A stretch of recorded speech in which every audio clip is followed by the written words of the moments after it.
Hi, I just want to talk to you quickly about intermittent fasting. It's a bit of a buzzword at the moment. Basically, fasting is when you're not eating. Breakfast comes from the words break fast. So 8 hours sleep, you've fasted for 8 hours and then you break it by eating. Breakfast isn't necessarily the most important meal of the day. That is a myth. If you wake up and you're not hungry, don't eat breakfast. We'll come back to why that is so later, but let's quickly talk about intermittent fasting, what that actually means. What you're trying to do is have a long period of time where you're not eating. So if you decide that you need about 12 hours of intermittent fasting per day, try and incorporate it obviously when you're sleeping. So don't eat 4 hours before you go to bed will mean that for 12 hours you're not eating and you're basically intermittent fasting.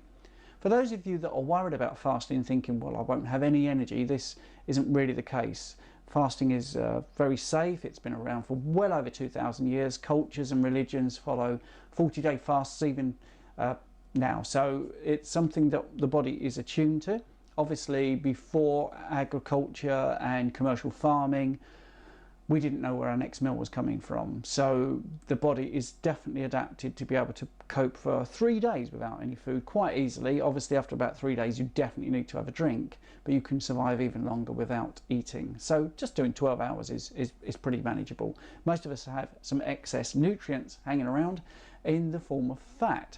And that is why most people are turning to intermittent fasting, because they realize that when they're not eating, the body has to burn fat. So let's go into the benefits of intermittent fasting just very quickly. It's been around a long time, so it's proven that you're okay to fast. Insulin spikes. Insulin is definitely the hormone that stops fat burning. Guyton's Medical Physiology textbook, a textbook used in the UK and the States and Canada by healthcare professionals, clearly states that you can only fat burn in the absence of insulin. Insulin shuts down fat burning, and insulin is only in your bloodstream when you eat. We'll talk about the role of insulin in another video, but for the fasting, you need to know that the absence of insulin is the thing that makes you fat burn. It's very interesting. Hopefully you'll see that in other videos I've put out. When you fast, obviously your digestive system has a bit of a break, a reboot maybe. You could look at it that way. Cell death and regeneration is obviously accelerated because if your body isn't working on digestion, it can put its energy into other things. Everybody knows that when you sleep, and especially when you have a deep sleep, you recover and you recuperate. Well, without the digestive system working, then other things can be repaired quicker. So for instance, if you've got an injury, you're going to look at a greater rate of repair. Clarity of thought is a big thing that happens, again, because the digestive system isn't working so hard. You can repair cells in your brain and your clarity of thought definitely goes up.